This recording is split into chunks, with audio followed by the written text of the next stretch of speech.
Hello, it's Phil again. This is a video about changing the Moen 1222 bathroom faucet valve. And there are a lot of videos and they're all excellent on YouTube. There's like 2 or 3 that are really awesome.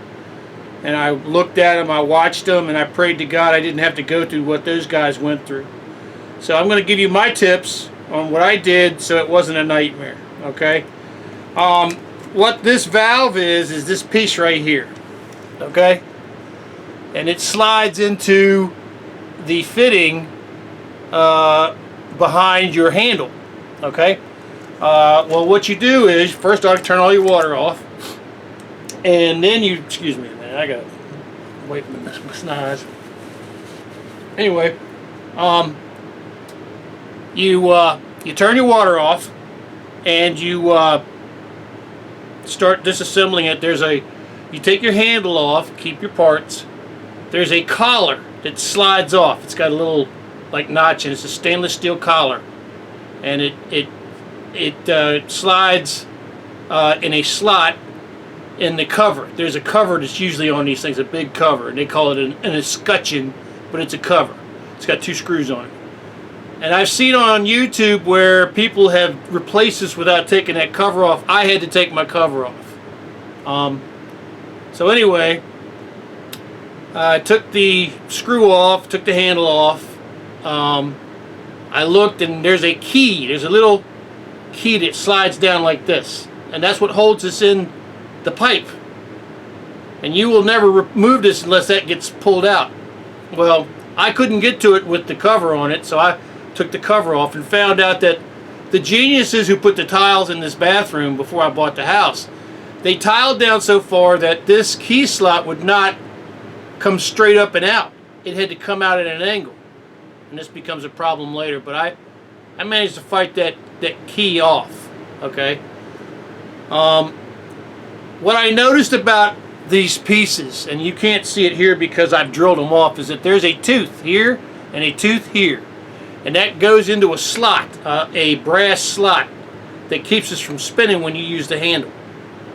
And part of the removal process for this and everything I saw was to get this housing to turn. Because once you turn it, you break the pressure, the attraction that these rubber pieces and these rubber O-rings have on the pipe. So you want it to turn, you want it to spin so you can start working it out. So the first thing I did was these 2 teeth here, I took a small drill bit. Now you got to be careful about this when you do this. You cannot, if you're going to take and drill those 2 teeth off, you cannot go deep. You can only go just enough to get the drill bit through to cut the tooth off. So I cut the top tooth off, I cut the bottom tooth off.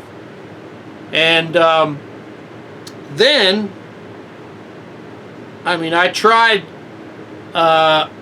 with a pair of vice grips on here. If I didn't hit the, well, there is no thread here, but I tried to get it to spin and it wouldn't spin. So I went to this tool right here, which is it's a core puller. This is made by a company called Danko, which is no doubt a Chinese company. But I needed the tool, and that was the only one that they had. And I usually would have used the Moen tool if they had one, but that would have been another $30 for the same tool. Anyway, using this tool, I spun it down on this piece here, and got to where I could get it to spin a little bit, and that was just by going like this. And then there's a collar on here that you use. There's a collar. This bolt has to be all the way up when you put this on, because the way you pull it off is you spin that bolt down with a wrench or vice grips, and as it spins down, it's pulling on this screw right here. That screw right there is on the inside of this right here. You screw that onto this, okay? So that attaches the puller to this. So anyway, I was pulling it, and thank God, first off, it spun. Because as soon as it spun, half my battle was won. Because these guys on YouTube, man, some of these things get froze like they've been super glued in. Anyway, so it spun, and I was just trying to get it to back out. Well, I got it to back out until right there. Right where that black rubber starts. And it did not want to come out. And what I found out later was inside of the pipe, this piece had done this. And it was actually acting like a stop. But anyway, I got some silicone spray. You got to be careful what kind of spray you use. You don't want to put a bunch of chemicals in there when you put this back in.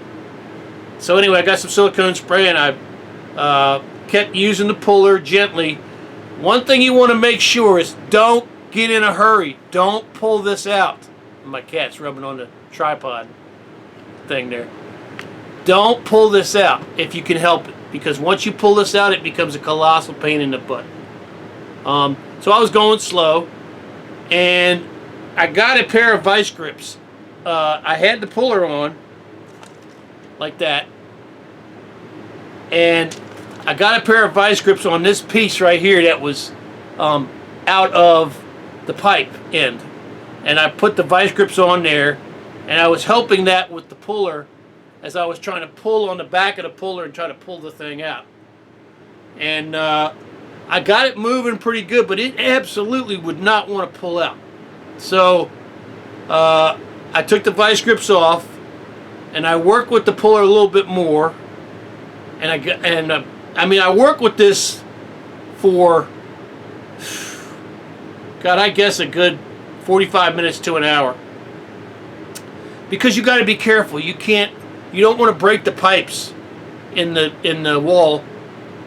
Excess moving can break the solder in the pipes. They're not made. It's not made for that. It's made just to put the pipes together and seal, like a glue, like a metal glue. But it doesn't take to a lot of abuse. Anyway, I managed to get the puller. Once I used the vice grips over and over and over, and I got it moving backwards and forwards and backwards and forwards and backwards, and I pulled some. I pulled my vice grips off, and I started using the puller gently, and I was looking to see what it was doing. And every time it would stop pulling it out, I would stop using the puller.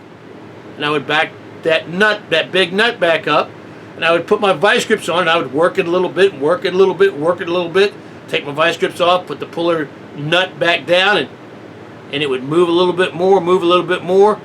And then one time I put the vice grips on, and I was pulling it, and I could feel it, and it started sliding, and it came out. So that's how I got mine out. Now when you get them out, they say very carefully, check the inside for scale, which I'm sure I've got a massive amount of scale, at least on the cold water side of my pipe, because there's definitely some kind of obstruction in there. But there's really nothing I can do about it, because that obstruction's in the whole pipe. The only way I can fix it is to change the whole pipe, and I'm not going to do that now. It's working pretty good right now. Hopefully it'll keep working, and I've got a good idea how to change this now. The thing about scale is, scale has a tendency to destroy valves. All valves, not just this one. Because scale is minerals, minerals is grit, and grit is just like teeth. And it just chews on this rubber, and it chews on the seals. But anyway, I got it changed. That's how I did it.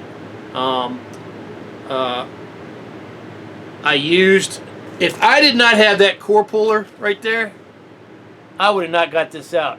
And I was scared to death when I did this, because I actually avoided this for about a week, because I've actually avoided it for about 4 years, because it's been leaking for about 4 years, but it ain't been bad enough to worry about. It's been like drip, drip, drip. But man, in the last 3 weeks, this sucker took off. I mean, I was like, what the hell happened? And at the end of it, the last week, I was using a bucket to catch the water to flush my toilet with. You know, I was like, I can't keep doing this, so I fixed it. Bottom line is, be gentle, and drill those little teeth off. I drilled those little teeth off. Be careful, don't go deep. You don't want to scratch the pipe. This rubber O-ring here is what seals it at the front. And if you scratch that pipe, it'll leak from there forever. So if you cut these off with a drill bit, you can only go just deep enough to cut the teeth off. And once you cut the teeth off, that's when you start. They gave a plastic collar that helps you spin it with this, which is, you can wipe your ass with that because it's useless. And I appreciate them putting it in there, but it's got to be metal. This actually has a metal slot in it. I don't know if you're going to be able to see it through the package, but it has a metal slot in it. See the metal slot? And that metal slot goes into here. Goes into the sides of this right here. And that's what helps turn it. So I got that done. It's the Moen 1222 valve replacement. I got very blessed. You would not believe the nightmares that some of the guys on YouTube have gone through changing these things. I would actually recommend that you change these about once every 10 years if you need to or not, because good God, you don't want to go through what they went through. And it's easy enough to change that, you know, every 10 years ain't going to kill you. And what it'll do is it'll keep you from having to do what they're doing. I mean, these guys, you would not believe what I saw online. So anyway, that's what I did. I cut the teeth, I used the puller, and then I was gentle, but I pull the puller back, the big bolt, and then I put a pair of vice grips on the body of this and keep twisting and keep twisting and keep working and keep working and keep twisting and keep twisting and keep working. And there's a T on the end of the puller that you can use as a handle. And you pull and you twist at the same time. Pull and twist at the same time. Pull and twist at the same time. But then you stop and then you run that big bolt down there and you try to get her to go just a 1/16 of an inch. And then you keep doing it, twisting and twisting, and pull the bolt back, twisting and twisting. And if you work it, hopefully you don't gotta. Oh my God! Some of these people are having to thread the piece with taps to get them to spin. You don't ever want to have to go through that, but you may have to. These guys were going into houses that probably had much higher amounts of mineral in the water than mine does. But wow, what a trip. I'm just glad it's fixed, and I hope I helped you out. That's the Moen 1222 bathroom faucet insert and changing it. And I want to thank every one of you guys on YouTube who gave me information. You know who you are. You gave me the 15-minute videos. One of the guys spoke real slow and real deliberate. He's like an Arab guy. And God bless you, sir, because that was pretty much the only way I could follow some of this. So anyway, have a good one, guys. God bless you, and I hope you have a good day.